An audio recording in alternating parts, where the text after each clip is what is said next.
An $80 million F-35 lifts off the runway, silent, sleek, invisible to radar. But then something goes wrong. Not with the engine, not with the software, with the paint. Deep inside the jet's stealth coating is a rare element, microscopic, irreplaceable, and now, suddenly, unavailable. Submarines go dark. Guidance systems freeze. Not because of sabotage or mechanical error, but because a single mineral stopped flowing from a country halfway around the world. That mineral came from China, and China just turned off the tap. May 2025. Beijing doesn't just impose export restrictions. It doesn't just tighten customs. It dismantles the entire network, legal and illegal, that America depended on to keep its military running.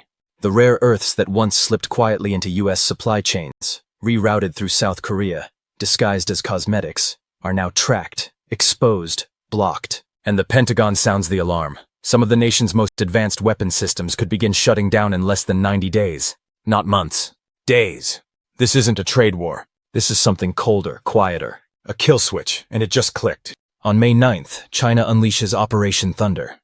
A full-scale, multi-agency crackdown led by the Ministry of Commerce, Customs, and State Security. The mission: eliminate every back channel and shadow route smuggling rare earth elements into U.S. hands. They target shipments passing through South Korea and the UK, trace re-exports, seize mislabeled containers, and erase the last escape routes in America's most fragile supply chain. According to Bloomberg, China now controls 70% of the world's rare earth output and over 90% of refining capacity. With 44 million tons in reserve, nearly half the global total, Beijing doesn't just dominate the market. It owns the infrastructure. And when President Trump imposed a 34% tariff on Chinese goods in April, China didn't wait. It hit back immediately, shutting down exports of 7 critical rare earth categories, each vital to U.S. defense: missile guidance, stealth coatings, submarine sonar, jet propulsion. The rhetoric may be about trade and national security, but the impact is direct, physical, and unignorable. The Pentagon's worst-case scenario? It's no longer hypothetical. It's happening. Publicly, U.S. officials claimed they were diversifying. Quietly, customs data told a different story. Between January and April 2024, China shipped 18,000 metric tons of rare earths, nearly matching the output of every other nation combined. By the end of the year, 97% of all U.S. rare earth imports still came from China. The workaround? A web of re-exports through South Korea, carefully hidden in trade codes and shipment labels. But the numbers tell the truth. South Korea's imports of Chinese rare earths spiked 137% in early 2025, far outpacing its own tech sector growth, which barely hit 5%. Yet during the same period, South Korea's defense exports to the U.S. surged 213%. The supply chain wasn't diversified. It was disguised. That disguise just fell apart. In one of the most stunning discoveries of Operation Thunder, Chinese customs uncovered a shipment of 320 tons of rare earth oxides, worth over $12.1 million, exported to the U.S. under the label of cosmetic ingredients. Investigators linked it to Samsung, which had promoted its S25 smartphone as eco-friendly, touting recycled rare earths. But leaked data from Cakeson Global revealed over 80% of those materials came from gray market flows across the Sino-Mongolian border. No charges were filed, but in April, China's Ministry of Commerce issued a public warning. Any attempt to bypass export controls, even through third parties, would trigger sanctions. The message was clear. There would be no more loopholes, no more makeup boxes hiding magnets for missiles. The illusion of independence is gone.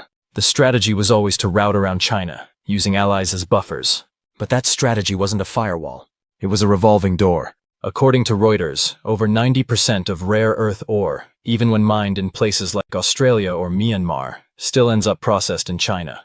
The rock might be foreign, but the refining tech? All Chinese. America invested billions in building rare earth processing plants in Texas and California. But progress stalled. Without China's proprietary refining techniques and expertise, scaling production proved slow, costly, and incomplete. Now the clock is ticking. The rare earth supply chain was America's invisible vulnerability, its soft underbelly. It powered everything from radar to satellites, from stealth jets to advanced missile systems. And now, with China watching every shipment, inspecting every crate, and closing every loophole, the U.S. finds itself trapped. This isn't the beginning of a new Cold War. This is something quieter, smarter, and far more dangerous. An economic blockade with no ships, no soldiers, and no bombs, just silence. A silence measured in minerals. And that silence is already being felt. By mid-2025, the hard truth is unavoidable. No Western nation can commercially produce high-purity neodymium or dysprosium without Chinese involvement. That's not speculation, it's the assessment of the National Defense Industrial Association. And as of April, China tightened its grip even further, launching a real-time traceability platform that logs every gram of rare earth exports from origin to end use. It's not just regulation, it's surveillance. A digital wall that makes rerouting through third-party countries exponentially harder. Enforcement has evolved into containment. And the next challenge isn't logistical, it's existential. Without China's refining know-how, can the West produce what it needs at all? Even as the UK publicly criticizes Beijing's slow export approvals, the trade numbers tell a different story.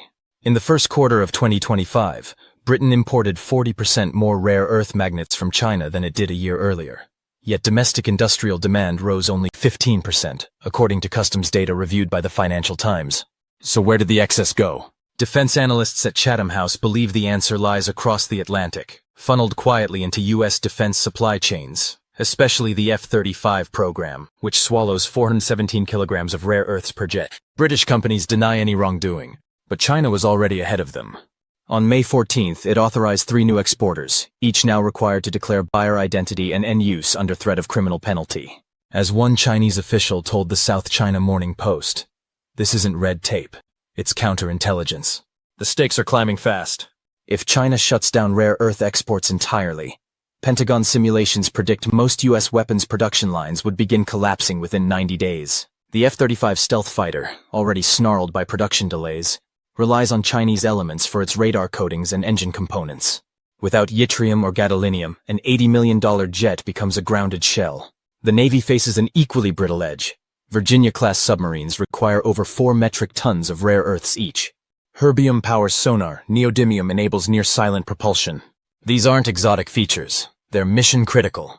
Yet as of May, 87% of the rare earths used in U.S. defense still trace back to Chinese refining, despite over a decade of so-called diversification. If those systems go quiet, deterrence turns into a question mark. With options narrowing, the Trump administration has revived a last-ditch plan, deep-sea mining. The target? Ocean floors 5,500 meters down, with costs rivaling lunar missions. But even that escape route is riddled with setbacks. A 2024 Gao report found U.S. seabed mining technology is 20 years behind China's. And optimistic projections from the U.S. Geological Survey require $250 billion and a decade of development, assuming the environmental lawsuits don't stall it first. Other alternatives have failed just as spectacularly. Ukraine's vast rare earth reserves sit mostly behind Russian lines. Greenland's ores come laced with radioactive waste, adding $300 per ton in cleanup costs. And Australia's mineral sands? Still useless without Chinese patented refining. Trump's own task force admitted in April, there is no scalable source of rare earths that doesn't require Chinese technology. Every detour circles back to Beijing. So what's Plan B? China's answer wasn't just tighter controls, it was a system upgrade. In April, Beijing launched its National Rare Earth Traceability Platform, forcing every miner, refiner, and exporter to register real-time data, mine origin, shipment volume, intended use, and buyer identity. According to China Daily, the system is modeled on blockchain-like architecture, tracking exports to the gram and criminalizing any attempt to route materials through third-party fronts. It's a direct response to illicit schemes like South Korea's cosmetic exports, or the UK's mysterious magnet surplus. On May 9th, the Ministry of Commerce declared it a national priority to eliminate strategic mineral laundering. The net widened quickly, now including gallium, germanium, antimony, tungsten, and 7 rare earth categories. China's customs authorities estimate $13 billion in unauthorized flows just in 2024. Now, enforcement doesn't happen at borders, it happens in databases. And with no shadows left to hide in, the West is running out of illusions. Can it still pretend there's another door? Meanwhile, U.S.-China trade talks resume this week in Switzerland. Rare earths aren't just part of the negotiation, they are the negotiation. After Trump's sweeping April tariffs, including a 34% hit on Chinese imports, Beijing struck with surgical precision. Rare earth restrictions targeting missile systems, stealth propulsion, and advanced semiconductors.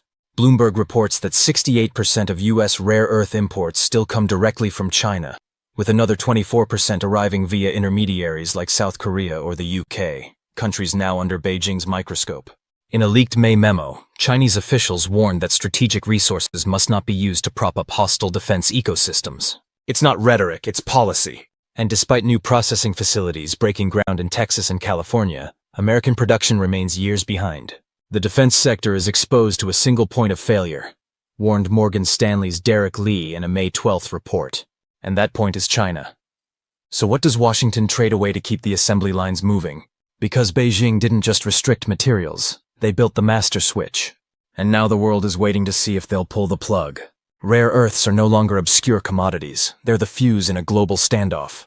From submarines that can't dive to stealth jets that can't fly, the backbone of U.S. military power depends on a supply chain held by a rival superpower.